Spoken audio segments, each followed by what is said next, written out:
Hi, I'm Heather from booktubes, and today is my Kindle Unlimited favorites of the first half of the year. I am going to include a couple titles that I read right at the beginning of July, but this is not really technically based on ratings or anything like that.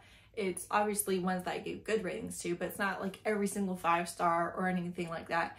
It's books that I would actively want to reread or read the next book in the series. If you told me I had to read one of these, I would be happy about it. I'm just going in chronological order, except for when I have multiple titles from one author. I'm obviously just kind of grouping those together. So the first one would be Dria Andersen, who writes paranormal, black love, low angst, low conflict. I really like her couples. If you want a safe paranormal read, I feel like hers are really good. Not that they have nothing going on, but they are, within a range that I feel is safe. So whether there's, abusive backstories or anything like that, you're just not going to have a lot of details. You're not going to have a lot of kind of trauma on page, even if trauma is referenced, right? So the first one I want to talk about is One Night, One Bite, which is a novella. It is black vampires, and she is not a vampire. She is like a fire magic practitioner. He's the king of the vampires, head of the guard, and they are fated mates. She is celebrating her divorce and is in the club, and he realizes that she is his mate, and we get like hot and heavy right away, and things are happening, and she really sets up this whole world where basically marginalized or persecuted people developed paranormal powers, and that was how they kind of survived their oppressors. And it's just very interesting. I'm super curious to see what she does. I know we're going to get more in this series probably next year. When I read it, it was like immediately my favorite of hers, and I have really been enjoying her backlist. So that should tell you something. Then I read For Her Safety and For Her Protection are in the Night Brothers series. There's 3 books in the series, but I've been reading them when they release, so I read books 2 and 3 this year. For Her Safety is the other Night Brother, and he has a child who has been lost to him. He's been looking for years, and he's going to have a romance with his child's adoptive mother, who didn't know anything about this, and she's been keeping his child safe. And they are panther shifters, but she is a human. So there's that. But then For Her Protection is their bodyguards, the Knight family's bodyguard, and he is a bear shifter, and he's going to have a romance with the daughter of the head of the bear shifters, and he is going to be her bodyguard, and he's going to be so protective and growly. And this was my favorite in the series, and maybe like one of my very favorites that she's written. I love a good grumpy, quiet bodyguard, and he was perfection. Then Claire Kent, another favorite author of mine. This year I have been reading her dystopian series. So I already read her sci-fi stuff. I'm reading all of her backlist. Last Light is a age gap dystopian romance. He's significantly older than she is, and they both stayed behind when their town moved on because they had loved ones that weren't going to survive. So they chose to stay with their loved ones until they passed. Now they're trying to make their way back to their town, and along the way they find out that there's like a horde coming for them, and they need to try and warn the town members, all the people that they've managed to survive since the world broke down. And so they are in forced proximity trying to get to the people that they know to warn them and let them know. And I loved this because it is a pretty significant age gap. She's like 20 and he's in his 30s. And it talks a lot about how in any other lifetime, in a world that still operated the same way, they never would have been interested in each other. There would have been no reason for them to have a romance. He is not into the age gap at all, and neither, like, it's not a thing for either of them. They are really falling in love despite the age gap, and I loved it. I loved it so much. You have another like very quiet, grumpy, protective man who just doesn't expect anything and is so freaking sweet. Then Haven is a the beginning of like a novella series that's in the same world as Last Light. So even though they're not in the same series, you do see the characters from Last Light in Haven. This is a younger couple, and it was her parents' farm, and it already ran off grid basically when the world collapsed. So because of that, everything was able to be maintained, and they have been a haven for other people. So they don't let just anyone in because they can't survive that way, but they do, you know, have this thriving community. Her parents had passed, and he was the foster kid that had stayed on the farm after. They had been sleeping together for a few months when we open up the book. And she's just like, we're not dating. He doesn't even like me, but sometimes he lets me sleep with him. And of course, he's completely obsessed with her, worships the ground that she walks on, and she has no idea. But you really just get to see them finally communicate. And it's just another really sweet romance in a world that is super dangerous. And I have In a Jam by Kate Canterbary. So this is my first new to me author of the year. This is a small town marriage of convenience in order to get an inheritance. Childhood friends to lovers, single dad, little kid that is a wonderfully written child. I love this kid. I loved so many of the conversations in this book. One that I really liked is that when he was younger, he was fat and had acne, and now he's tall and athletic and his skin is cleared up and is considered very good looking. And people say things like that to him all the time. Like, wow, you got good looking, and wow, you lost the weight in your skin. And just how awful, how awful that is. Not only just to act like a person is worth more because they are now conventionally attractive, but also to say that to their face and just feel like that's okay for you to do because he's hot now. And I could rant for ages, for ages about that type of mindset, but I loved the way that he was like, this sucks. Like, I hate this. And I hate that this happens every time I see someone that I haven't seen in a while. And she actually doesn't recognize him, and he's like braced for her to make those same comments. And of course she doesn't. And I just love them. They were so sweet. And this is one that's very low conflict, and he's so quiet, and he has like the dirtiest mouth. Also, there's no third act breakup. Anytime they should communicate, they do.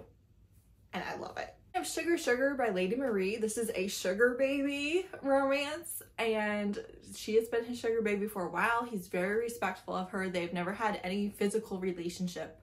Then they do. And it is hot and it is steamy. I just bought it. Like, I bought this relationship. I bought this working out. And I love that it's so respectful. All of it is so respectful, and he doesn't feel like she's less than or like he's entitled to her body because he's paying her money. Then Ruthless Villains by Marion Blackwood. I've talked about this a lot. It's a fantasy romance series that is villains. She is a poison mage. He calls her his vicious little poisoner, and he is a force mage. And in this world, you have to give your magic to the great current, and then everybody has a little bit of magic, but no one has a lot. And if you have a rarer magic like poison or force, then you can't access that magic anymore because there's not enough people contributing it to the current. So everyone can basically use air or fire or water to some extent, but not super forcefully. But then dark mages, people who refuse to give their power and ran away and were able to survive, they have a much higher ratio of power of their own. So that's what they are, and they have been enemies for about 5 years, and we open up with a scene of them trying to kill each other again. And then it turns out that the people, the heroes, have a magic user that can bind people's magic and take away your magic, and so they have to work together to try and get rid of this threat, right? And I love this because they love how evil each other are and how villainous. They are enemies who are sleeping together and who are just constantly trying to one-up each other. They don't trust each other at all. They're also just not terrible people, but they kind of are. Like, if they don't care about you, they do not care about you. You can die, but you know, they have their people that they love. This is, you're here for a good time, you're here for vibes, that's it. That's all we've got to offer here. But if that is what you're after, that steamy, villainous knife to the throat, I'm gonna stab you in the back. Not if I stab you first. And I love how conniving you are, then yeah, it's a good time. I just finished book 4. Then I have Split Decision by Christina C. Jones. This is a novella. It's a little bit of a steamier one. Her brother died, and this is her brother's best friend, and he just got out of prison, and they are gonna have a romance, but he just does not want to go there because her brother didn't want him to. And I loved the conversations and the discussions in this book about how he never looked at her when she was underage. Even when she was like 18, 19, he was like, that's still way too young, because there is a bit of an age gap between them. And how he was disgusted by the other men who are like, oh, can't wait till she turns 18, you know? Now she's, you know, like 26 and he's like 34, something like that. And we're talking about a whole different conversation, a conversation that her brother probably never would have had with him at this point in their life if he had made it to this point, and how he is the type of man that her brother would want her to be with. And if he wasn't, why was her brother friends with him in the first place, you know? And I just love, because she is like, she wants him. She's always wanted him. And he's just like, I can't do this. But then he seeks wisdom from people and they talk some sense into him. And I just loved it. And it was really steamy. This one, I don't know, it just made me happy. When I think of a book that made me happy this year, this one's high on the list. And then I just read Hostile Takeover, which is Blackwood Billions #1 by Christina C. Jones. This one just went in Kindle Unlimited. It is a forced marriage of convenience. He is going to take her company away from her unless she marries him. And it was her mother's company. Her mother has passed away from cancer, and she will do anything to save it, including marrying this man that she has never met before. And she has a toxic father, and possibly her father might have done medical neglect with her mother and things like that. So a little bit of content warning for that. Also, his grandmother is not in the best of health and is obviously failing in this book. So again, like, if that's what you're going through right now, maybe not for you. But overall, this book is really not that dark, even though it's kind of set up to be dark. I loved the pacing of their conflicts. They don't have a last minute third act breakup. They do have some issues. One, the whole beginning, he's, you know, being the worst. But also there's like some things in their marriage of convenience where they have their issues. And you're gonna be like, listen, there's this one scene, the table, I was like cheering her on. But it's just, I loved the beats of this. I loved the way that there were lines that they wouldn't cross, and there were things that he was like, yeah, that was messed up. And it just was this like billionaire marriage of convenience, protective, possessive, you're my wife, no one's gonna hurt my wife, no one's gonna touch my wife, no one's gonna make my wife cry. That I love. And it was done extremely well. Then I have Bashed by Casey Mills. This is another new to me author. This is a Black motorcycle club, and she walks in to try and get a job as a stripper because the father of her child is causing her issues and she needs a income. And she was a stripper back before she had a baby. She didn't really want to end up doing that again, but this is where life has taken her, and she's gonna do what she has to do to provide for her child. So I think he's the president of the motorcycle club, and he watches her try out and he's like, yeah, you're not stripping, you're gonna be my woman and you're gonna bartend. And she's like, no, I'm not. And he's like, well, you will. Is it toxic alpha? Yes. Is it like my favorite thing? Also, yes. I loved his protection not only of her, but of her child as well. It's definitely insta-love. It's definitely over-the-top alpha. You're my woman. It was really good. I don't know what to tell you. Then I have Queen and Conqueror, which is The Queen's Red Guard #1 by Isabel Almo. This is a fantasy romance series. She is the queen of her country. Her husband insists on continuing this war and gets himself killed. And so after her mourning period is over, she is going to marry the man who killed her husband, the conqueror of the other country, and she is going to bring peace to their kingdoms. And she is incredibly smart, ruthless, manipulative. She is not a bad person, but she is also the smartest person in the room, and she's going to work you into a corner so that she gets the result that she wants. All of her guards are female, and they are prominent characters in the book. I will say that this is a dark fantasy book. There's a lot of torture, there's a lot of things mentioned, and also a lot of the side characters are queer. And so you have this acceptance of queerness, but also there's a lot of homophobia in the world, and you definitely see, especially historically, some pretty awful torture of people just for being queer. So I wouldn't want that to blindside you, honestly. But their actual relationship of the couple is not really dark. They definitely kind of consider killing each other a few times, but their dynamic is not dark, but the world overall definitely is. They are fighting for their lives, and sometimes they're losing. So if you want a clever character who is on top of the world, ruling the world, and is going to, you know, mold the world in their image, it's pretty good stuff.